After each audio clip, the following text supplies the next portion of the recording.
This is America, and this is the Henry Ford Museum in Detroit, Michigan, Motor City, and the original Ford Model T, the car that started the mass production boom here, not just in the United States, but right the way around the world. In recent years, though, the American car industry, which makes up a big part of the US economy, well, it's been facing a few challenges, not just from shifting consumer demand, but also from global competition. I'll have more from that in Detroit in a few minutes' time. First, though, let's go to Alex Marquardt in our Washington, D.C. studio. Thank you, Richard. For more than a century, the U.S. auto industry has driven innovation, jobs, and economic growth. Today, the industry is confronting a new set of challenges: unprecedented global competition, shifting international supply chains, and trade uncertainty. President Donald Trump has focused on strengthening the domestic car industry through higher tariffs on imported cars and parts, reducing regulations, and reshaping trade agreements with the goal of encouraging manufacturers to build more vehicles right here in the United States. But will that be enough to keep the American car industry moving into the future? Let's go back to Richard Gaisford in Motor City in Detroit, where it all began. So I'm going in like this. Some of the most desirable vehicles ever made in America on display at a car show in Detroit. It's so beautiful. Okay. It's run by young people keen to find a future role in the US car industry, So the Best in Show winner. whilst encouraging others to love these American icons. Detroit put the world on wheels. This community still remains very vital to the automotive community worldwide. Go in one of the quality motor cars your Chevrolet dealer has to offer. But buying into this American dream comes at a price these days. By the end of the 1950s, America had seen its biggest ever rise in car ownership. In 1959, the average car cost 40% of the median family income. By the end of the 1970s, that new car accounted for 35% of income. The latest official figures much higher, an average new car costing 62% of annual household salary.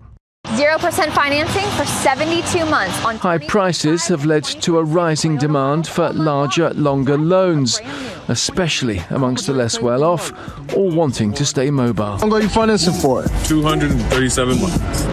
But as loan defaults rise, there's a warning that a car credit bubble might be about to burst. Many of the vehicles on display at Detroit's Henry Ford Museum are from a simpler, bygone age, when cars weren't run by microchips. Everything's computer. This one was a big job. Took us a lot of time to get it out. This Detroit mechanic says the complexity of modern vehicles is making ownership more expensive, with people keeping hold of older, simpler models that are cheaper to fix. Older cars are much simpler to work on. That's straight up. The newer cars, they cram everything into a small engine bay, and you have to take off a million things to replace one thing. So that adds to the price of labor. Motor City's been the home of the US car industry for more than 100 years. But what happened in this now dilapidated Detroit factory building changed the face of car manufacturing right the way around the world. It's where Henry Ford, back in 1910, installed his first ever moving production line, allowing him to speed up the process and to head into mass production. Ford would have been fascinated by what followed, but it's the Chinese now providing the model for fast, efficient manufacture of electric vehicles. These can't be bought in America due to trade restrictions, which protects US manufacturers like General Motors, who produce electric vehicles at their Factory Zero site in Detroit. Automobiles like this Humvee, driven off the GM production line by Joe Biden in 2021, This sucker's quick. was supposed to start a sales bonanza. But the Auto Workers Union says Donald Trump's removal of Biden-era tax subsidies for EVs has slowed sales. We're not getting the help that we were getting before from the government. We kind of suffered, and the automobile over at Factory Zero, the industry suffered a little bit, and thus business changed and people were laid off by General Motors. The unions also concerned about new robots like these, known as cobots, working alongside staff on production lines. It says their introduction coincided with 1,300 workers being laid off from Factory Zero. History is the great predictor, and every time they implemented a robot or cobot, sooner or later it took jobs. So right now it's doing the backbreaker jobs and protecting them, but then also I think it could be a test run to now move someone else out and have a robot do their job. Detroit's former factories tell the story of an ever-changing industry, but with sales slowing as car prices rise, many analysts are warning the US car industry is on the brink of a major crisis, needing the kind of enthusiasm shown for these classic cars to help create the conditions for a new heyday. Richard Gaisford, Al Jazeera, Detroit.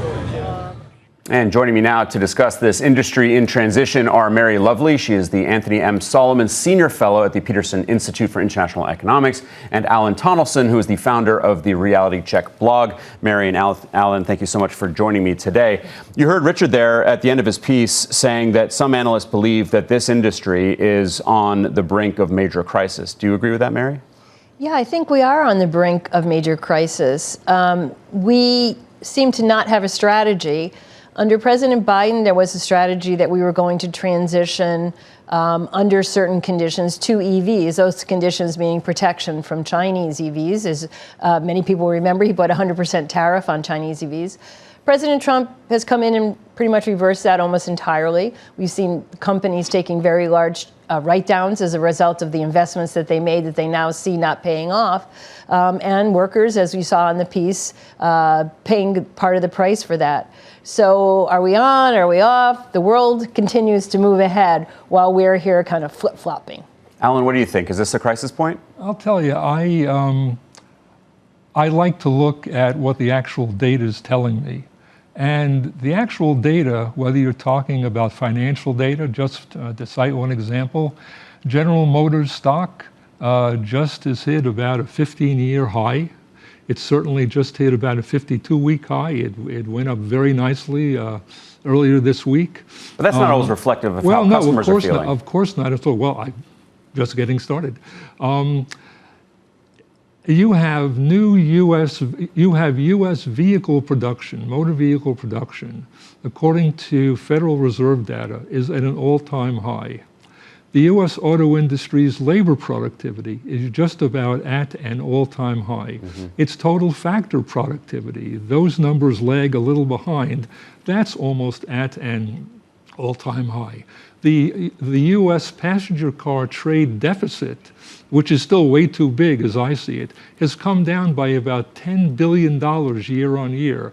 So it looks like there are a lot of bright spots in the U.S. auto industry. If you want to call that chaos, obviously things are changing rapidly. They're going to keep changing. In fact, Americans' driving habits are changing dramatically. Yeah.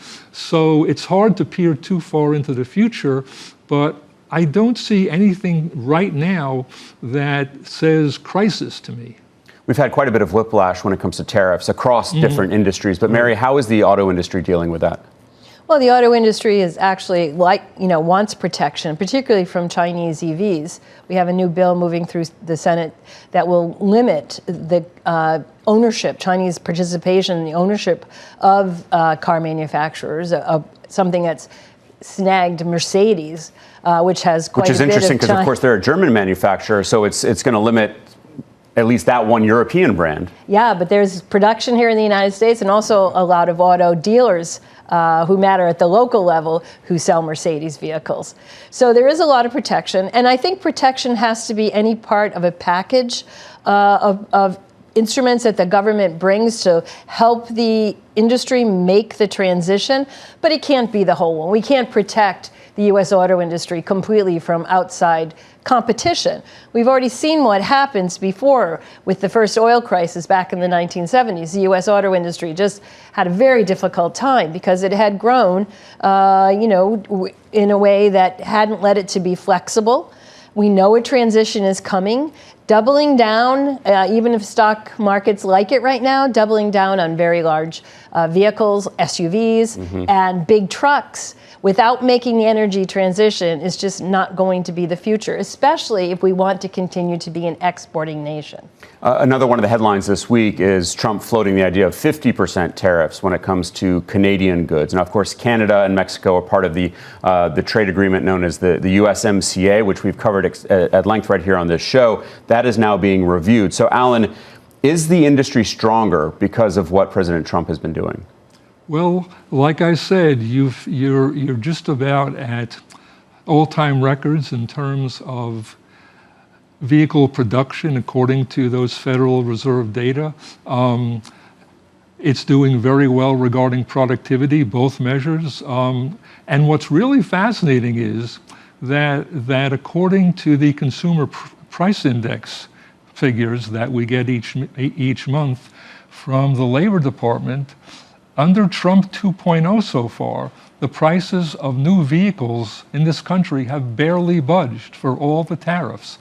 So it looks like US-based automakers have been doing a pretty good job becoming more efficient in order to compensate for those extra tariff costs. I think generally speaking, when major US industries boost productivity, that's very good for the whole economy long term. One of the things that the president has been touting is this news that Toyota is going to be building a plant expansion in Texas worth some $3.6 billion. Mary, that is what tariffs are meant to do, essentially, is to keep work inside the country. So is it proof that that strategy is working? Absolutely not. I think if you dig back, you see that those vehicles were made here before. There was a readjustment in the Toyota lineup and in their production lines, and it's back now. It's convenient to say it's because of what President Trump has been doing, but I don't think that that is actually what is reality here. I think that if we look at things like productivity, on the surface it looks good, but there's a saying, sucking on fumes. We're kind of sucking on fumes here. Productivity will go up if we replace a lot of workers with cobots. That doesn't mean we have a strategy for the future of the U.S. auto industry in a world that is rapidly going to new sources of fuel, new energy vehicles. What is that going to look like? Are we going to be making large trucks and SUVs on internal combustion engines forever? Mm-hmm. I don't think anybody thinks that. I don't think GM and Ford think that. So how are we going to be competitive in a new landscape? The U.S. market is shrinking. The U.S. needs scale. We need exports to drive prices per vehicle down. One of the really great things is we had a very vibrant and large domestic market. That market is now shrinking. So looking ahead, 5, 10 years, we must have an auto sector in this country. How can we do that in a way that keeps those vehicles competitive? I don't think closing off the market and just diving into vehicles which are going to be relegated to the dustbin of history is the way to go. I want to look at the expenses that when you break down a car, what you're actually paying for, and the question of affordability. Here are some of the major cost pressures for consumers. Inflation has pushed up the cost of everything from raw materials to labor. Advanced technology and electric vehicle batteries have also added thousands of dollars to many new models. Tariffs and shifting trade policies have increased the cost of imported parts and vehicles, and supply chain disruptions continue to affect production. At the same time, higher interest rates have also made financing more expensive. And then when it comes to people on the street, here's a sense of how they're feeling about the affordability of American cars and whether there is enough international competition. The cost is astronomical, and I did a lot of diligent searching to try to find out what the most economical prices were, and there are none, to be quite honest. But I can't live without a car. I'm from Los Angeles. I have to have a vehicle. For a basic car, it's like $20,000-$25,000, like for a good car. Cars are way too expensive, and it's getting ridiculous. And I do wish that we had cars from other countries for us to buy here. Like, I wish we could buy cars from other countries here, because I think that they last longer and they're cheaper. And it is terrible because you can see that the monopoly is eroding like the quality of the cars, and like if we are truly capitalist, then we should encourage like competition, and we should be able to buy Chinese cars. Here's my $500 vehicle. It's shocking what the prices are now. We wouldn't be in the market for a car now. It feels like it's a necessity at a luxury price. Like a lot of people would not be able to afford to have a car, except that they can't afford not to have a car. So of course we know that people take out loans when they buy a car. Car loan debt has just hit $1.7 trillion, Alan. So do you think that these fears of a car credit bubble are justified? They very well could be justified. Again, the consumer price index may have it all wrong, but since February 2025, the first full month that since President Trump returned to office, new vehicle prices have gone nowhere. They're just flat. They haven't gone up. It's also interesting to note that apparently U.S. vehicle sales this year, they're running at an annual rate so far of about 16 million. That is right about at the historical average if you go back about 15 years. So again, there could be problems lying ahead, but certainly there's no doubt that tariffs only do not constitute a satisfactory national U.S. automotive policy. But they've been a very important part. And in fact, here's one other fascinating data point, all right? Since February 2025, capital spending in the U.S. auto industry is up 11%. That's about, so that covers about a year and a half period. During the final year and a half of the Biden years, and of course that was before this new tariff uncertainty came on stream. During that period of time, capital expenditure in the U.S. auto industry rose by about 2.5%. So again, there's something positive going on that I'm not sure receives nearly enough attention. I want to dive into the competition with China and the questions over electric vehicles, but it is worth looking a little bit deeper at this question of affordability. John Hendren filed this report from Los Angeles. Driving your own car across the USA. What could be more American? This is a nation that built a network of roads and highways to give people the freedom to travel to the destination of their choice on their own schedule. But now, there's another aspect to that particular part of the American dream, struggling to pay for it. Americans are paying more for their cars, they're paying more in interest, their loans are longer, and their patience is growing shorter.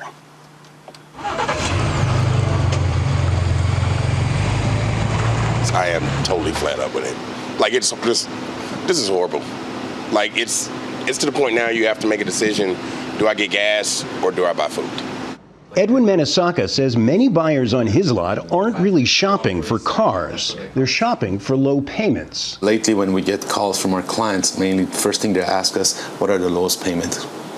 So does it matter what kind of car you drive? And that makes me wonder, what happened to that excitement? What happened to that interest to the car that you're going to get? When buyers struggle, that reverberates throughout the auto industry and the larger economy. But that doesn't necessarily mean fewer cars on the road. In Europe and elsewhere, governments have invested in light rail and public transportation. But the U.S. is vast and, shall we say, less focused on mass transportation. So, for many commuters outside of major cities, there really are few options other than climbing in the car and getting behind the wheel. Some buyers are hanging on to older cars and extending leases longer. Others are buying but minding their budgets. According to the auto site Edmunds.com, in the second quarter ending in March, new car buyers were choosing longer loans. 36% of loans for new financed vehicles were for 73 months or longer, up from 27% a decade earlier. Making record high monthly payments, with an average payment of $777. Making smaller down payments, with an average payment of $5,815 compared with $6,433 a year ago. And paying record record amounts of interest at $9,811, up from $9,616 a year earlier. Today's American car buyer is pretty stretched. We know that new car prices have gone up significantly just in the past 6 years. And then when you combine that with higher interest rates, higher insurance rates, higher gas prices right now in this current environment, it really makes the cost of ownership of a vehicle, both new or used, a lot more than what people have noticed in the past. If you thought high gas prices would take people off the road and ease LA's legendary traffic, think again. An analysis by Reuters found that since the U.S. war with Iran began, traffic on Southern California highways has remained about the same. The study found that across the U.S., people were unwilling to change their driving habits, even when prices spike. John Hendren, Al Jazeera, Los Angeles. Let's talk about the external threats to the industry now. Mary, you mentioned cobots. That's something we've been talking about, basically automation on the line. Then, of course, there's the Chinese competition, different kinds and cheaper cars. Mary, is the American auto job under threat? Oh, absolutely. The American auto job is under threat, both from technological change, the move to new energy vehicles, which may move the location of their jobs, and also from the substitution of capital for labor, the cobots. So, AI coming in is going to run those cobots. I was at a gathering where an international executive said that U.S. remained, the best place in the world to invest, and I felt very proud. But then I asked him, well, what about U.S. labor costs? And he said, not a problem, because we're going to run dark factories, which basically are factories that are run by machines almost entirely. I found that quite chilling. So we have a lot to think about as we move forward.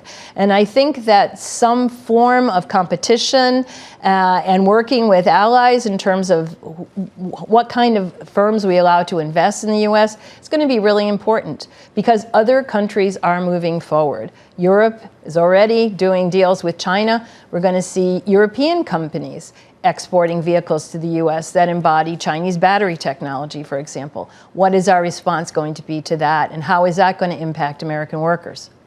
So, as we've mentioned, Chinese electric vehicles are banned from the U.S. market. They're also losing, American automakers are losing to European customers because of those Chinese vehicles in Europe and Latin America and Southeast Asia. Alan, do you think you can essentially protect your way, protect the industry on the way to competitiveness? Like Mary said, that's got to be one part of it. It's not the only part of it. But again, I'm just struck by the fact that for all of these problems, for all of the so-called external threats, in terms of vehicle production, it's doing very well. And of course, there are major questions surrounding the future of the American automotive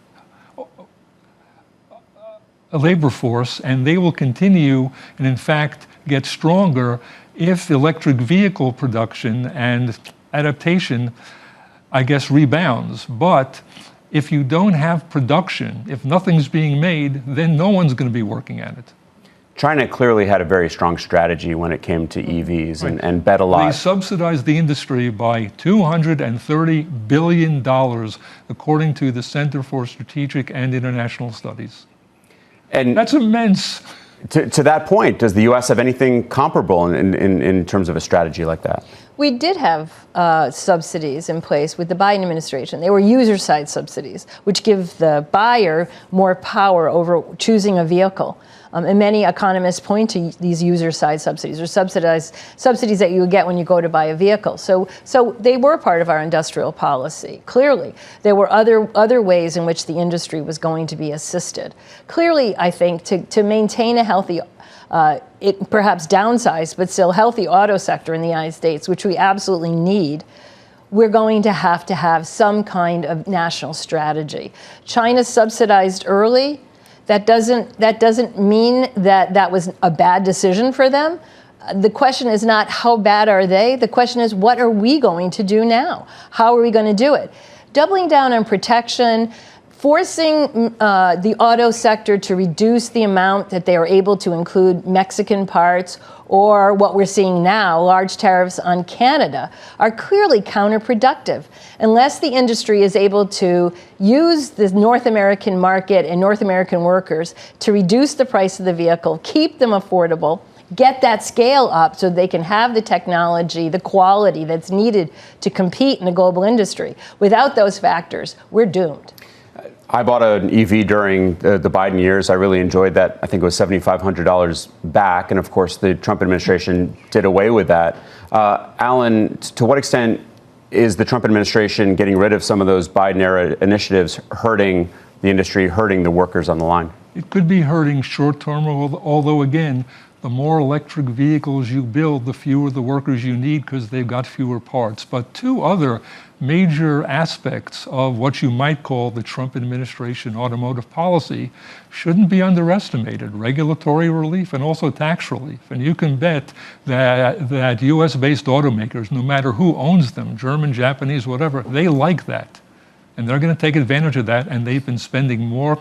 They've been spending more in the last year and a half, as I just mentioned, regarding capital equipment. They've been producing more. The prices haven't gone up. So again, that doesn't scream crisis to me.